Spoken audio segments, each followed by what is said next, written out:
The social justice team put together the concept for this service, and we're so happy and so fortunate that Dr. Gerety is going to be here to actually make it come to life.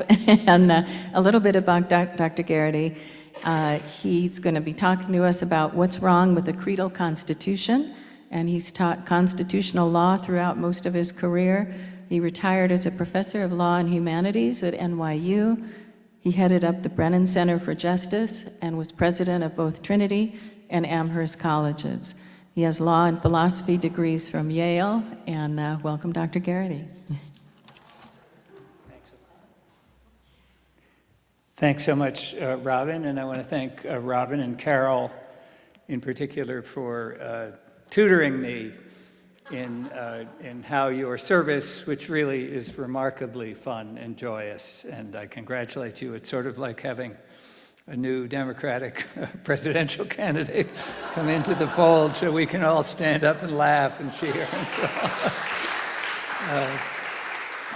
I should also say, this is only my fourth or fifth Unitarian service, and I mean, you don't need to know my biography, but I grew up in a very Irish Catholic family with an uncle who were priests, and one got to be the oldest bishop in all of Christendom, actually, when he was an Archbishop of New Jersey. And my wife's from a very high Episcopal social justice family, so her father was also a priest and bishop. So we come from a very different tradition, but we have a very dear friend who was Adelia's best friend in college named E.B. Emmons, who grew up in Lincoln, Massachusetts, and is a lifelong Unitarian and was on the social justice board of the National Unitarian Universalist Association in Boston. And I talked to her and to Carol about Unitarian traditions, because I wanted to, in a sense, preach to the choir or speak to the choir. And so I chose this goofy title about a creedal constitution, because I know you are self-proclaimed and proclaimed as a non-creedal and liberal religion or church or denomination. And I thought, as I read some of the texts, Emerson and so on, that Carol suggested, and a book that E.B. lent me and so on, I thought it just came to me as a thought that I might play around in front of you or with you with the idea of creedalism as what's wrong with some of the strains of our democracy and our Constitution. And so I'm going to argue today for a kind of Unitarian approach to our democracy and our Constitution. And I'm doing it playfully, but also quite seriously, because I think it's an approach that can really help us I don't want to use the word fight, which all the politicians use, but outvote the strains or the risks of authoritarianism that we seem to be rising up within our neighbors and fellow citizens in the United States, and indeed in citizenries and neighbors all around the world, seeking after simple fundamental truths or doctrines that might somehow shape their future, and often seeking after a leader, a Führer, who's has all the answers and defies everybody else's arguments by simply saying, I told you to do it. We know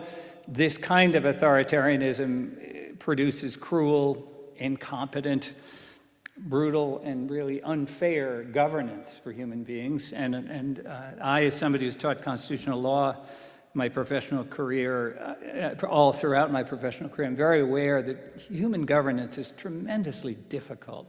It seems like it's really hard to get it right.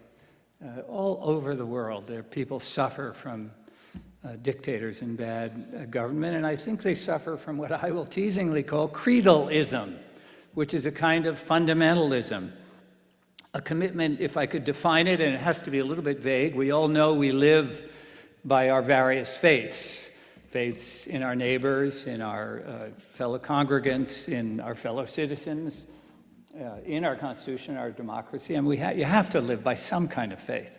But it's the hardening of faith into dogma, unquestioning, authoritative or authoritarian dogma that I'm calling creedalism. And I think it's really become a threat in America, as in so many other places. We see it in the, I'm going to focus on the Supreme Court, but we see it so much in the recent 10 or 20 year move of the Supreme Court to a more and more dominant reactionary right rather than liberal, centrist, or left set of justices and indeed judges.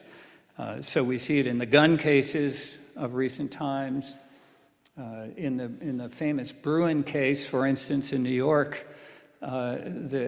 Justice Thomas's opinion actually says, we don't have to worry about consequences with all these guns on the streets. We just have to worry about the fundamental question: was this something that in the 19th century people resorted to and felt was a right to have this kind of gun? If you can find an analogy to a restriction on it, okay, that's all right, but nothing else is all right. No other consideration of how powerful guns have become and so on and so forth should quite count. I'm exaggerating there a little, but I think only a little. You see it in the Dobbs case, where over 50 years and so we've had fundamental rights to privacy and reproductive freedom, and in particular the right to abortion, just taken away from us on the notion that the decisions were all egregiously wrong, to quote Justice Alito. A very self-certain way of describing, even if you wanted to concede to him his power to make that kind of decision, just the arrogance and tone seems to me fundamentalistic and dogmatic. And of course, most recently, the decision on presidential powers seem to just invite abuse on the basis of some, again, fundamentalistic, creedalistic, dogmatic notion that we don't want to inhibit the president's energy and vigor in responding to crisis. I want to emphasize here the vote. I'm just going to mention a case. In 1962, many of you know this case, in Baker and Carr, a case from Shelby County, Tennessee.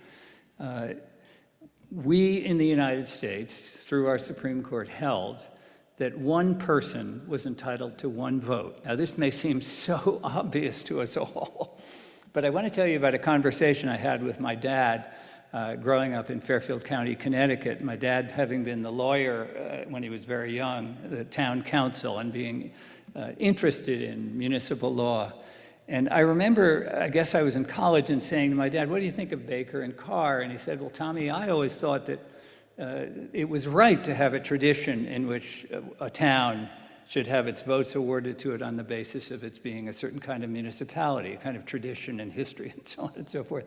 And in Shelby County, in Tennessee at that time, there was a differential, which probably was matched in the big city states like New York and Pennsylvania and so on, and even Massachusetts, where the disproportion between voters in a small rural town, where you might get one senator or one assemblyman, and a big city that had grown up, was extravagant, like 100 times. Are you following what I'm saying? In other words, in those days, in Massachusetts, Connecticut, and many other places through the country, the traditions of assigning to the legislatures their representatives simply didn't count or didn't pay much attention to the actual census count. And my dad, in his own very liberal Republican way, was nonetheless saying that as a matter of tradition, this really was an important tradition and we shouldn't do away with it. He was certainly not a fundamentalist in any way, but it's an example to me of holding on to something that was part of our history simply because it was part of our history. And I think it's been a real vice of the present reactionary right justices of the Supreme Court that they have done that to us. Well, if you move from 1962 through the Voting Rights Act in 1965, through the last 60 years or so, you see a rising tide of concern that everyone should vote, that people should be free to vote without having to overly identify themselves or without having to fight over whether they had moved last year or some such. And then a turn back, as we all know, during this turn to the right and towards dogmatism in the United States. ending up, just about 10 years ago with another Shelby County case, namely the Shelby County, Alabama case, interestingly named after the same darn guy, Isaac Shelby, who was a Revolutionary War hero who lived all over the place in the South and Kentucky and so on and so forth. And as I think you all know, that case, when you bookend it with the 1962 case, took away the most central question about equality and equity in voting, one of the fundamental Unitarian values. Namely, it said that redistricting or gerrymandering on the basis of partisanship was of no consequence, no business of the Supreme Court of the United States. And that, together with other decisions like another fundamentalism, money is speech, going back into the 90s and allowing a tide of money to invade our elections. Another form of dogmatism, it seems to me, in this case having nothing to do with the originalism or what the framers thought, but just sort of throwing in the concept that if you've got a lot of money, it counts as a kind of megaphone, and therefore it counts as First Amendment protected. And our politics has been swept in this tsunami of money in our lives in the last 40 or 50 years. I say all this, does that mean I better hurry up? Or a fire was I see what it means. I have that trouble with wax candles too. They always end up on the tablecloth and you spend the next week trying to get it out. But the point of this is just to say we have seen a tide or a flow of dogmatism in American constitutional law and American democracy. And it has had elements of harsh nationalism, indeed of religious nationalism, so that our separation of church and state has been eroded and weakened.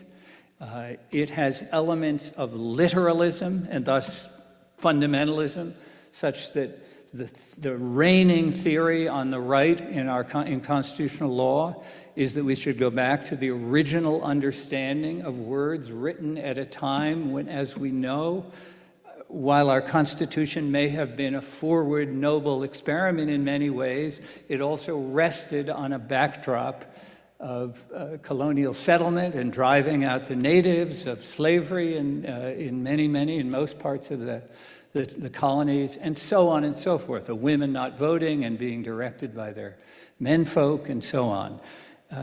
This Creedalism, I will call it, is something that I believe you Unitarians, and I can't count myself among you, have stood against and stood nobly against in your plea for liberal religion. And as somebody who spent many years as a liberal arts teacher, I want to say that liberal in that sense means free, a religion that's free and open and so on. I'm going to end with a sermon that to me was the best sermon I can remember I've ever heard amid many, which was in the Unitarian congregation on the border of Hartford and West Hartford. It's a big sweeping piece of modern architecture that is that congregation. And we have friends who are very active in that congregation. They took us to a service at which the sermon I can summarize in a very few words, and like your service today was a joyful sermon and a wonderful one representing many of your values and principles, but a couple in particular. The minister said as follows, more or less, paraphrasing and stating it quickly. I drove up to a stoplight the other day. I was very sad because I was going to a funeral of a good friend dying too young. As I waited at the stoplight, this was summer and the windows were open, a convertible with 4 young women, he called them girls, drove up to the stoplight playing loud rock and roll and laughing and cackling next to me in the car. And the minister then went on to say, this was profound to me because in the midst of my sadness, I could see right next to me people embracing a wonderful freedom and joy. And to me, now speaking for myself, this was a great truth that with a PhD and a law degree and lots of being a professor, seemed to me that I had in some sense missed, namely that the world is extraordinarily plural and variegated, and one of your great values is pluralism.